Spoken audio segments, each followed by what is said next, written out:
welcome back to my channel. This is me again, Teacher Pauline, and today, let's talk about the arts in the Philippines.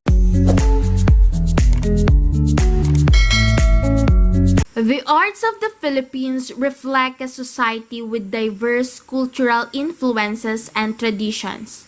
The Malayan people had early contact with traders who introduced Chinese and Indian influences. Islamic traditions were first introduced to the Malays of the southern Philippine Islands in the 14th century. Most modern aspects of Philippine cultural life evolved under the foreign rule of Spain and later the United States. In the 16th century, the Spanish imposed a foreign culture based in Catholicism, while the lowland peoples were acculturated through religious conversion. The Muslims and some upland tribal groups maintained cultural independence. Among those who were assimilated arose an educated elite who began to establish a modern Filipino literary tradition. During the first half of the 20th century, American influence made the Philippines one of the most westernized nations in Southeast Asia. The cultural movements of Europe and the United States profoundly influenced Filipino artists, even after independence in 1946. While drawing on Western forms, however, the works of Filipino painters, writers, and musicians are imbued with distinctly Philippine themes. By expressing the cultural richness of the archipelago in all its diversity, Filipino artists have helped to shape a sense of national identity. Many Malay cultural traditions have survived despite centuries of foreign rule. Muslims and upland tribal groups maintain distinct traditions in music, dance, and sculpture. In addition, many Filipino artists incorporate indigenous folk motifs into modern forms. Literature. The indigenous literature of the Philippines developed primarily in the oral tradition in poetic and narrative forms. Epic poems, legends, proverbs, songs, and riddles were passed from generation to generation through oral recitation and incantation in the various languages and dialects of the islands. The epics were the most complex of these early literary forms. Most of the major tribal groups developed an original epic that was chanted in episodic segments during a variety of social rituals. One common theme of the epics is a hero who is aided by benevolent spirits. The epics that have survived are important records of the ancient costumes of tribal society before the arrival of Islam and Christianity. After the arrival of the Spanish, Catholic missionaries employed indigenous peoples as translators, creating a bilingual class known as Ladinos. These individuals, notably poet-translator Gaspar Aquino de Belen, produced devotional poetry written in the Roman script, primarily in the Tagalog language.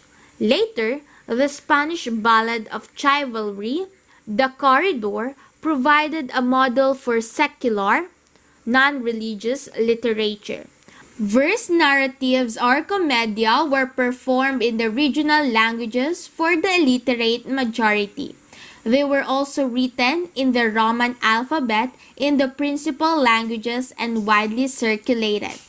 Francisco Balectas Balthazar, generally considered the first major Filipino poet, wrote poems in Tagalog. His best-known work, Florante and Laura, probably written between 1835 and 1842.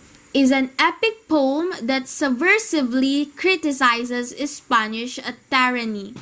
This poem inspired a generation of young Filipino writers of the new educated class or ilustrados who used their literary talents to call for political and social reform under the colonial system.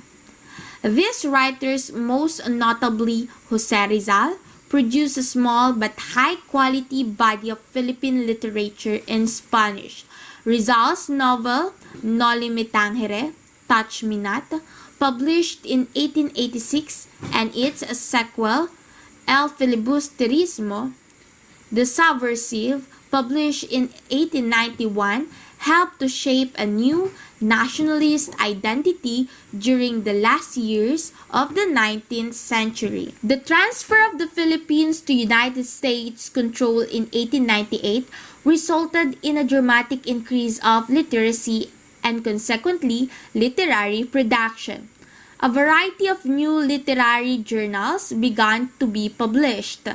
English language Filipino novels, short stories, and poems were first published in book form in the 1920s. Many Filipino authors have had distinguished writing careers. Their works typically explore the Filipino cultural identity in the context of social and political issues. Filipino authors often write in more than one literary form and in more than one language.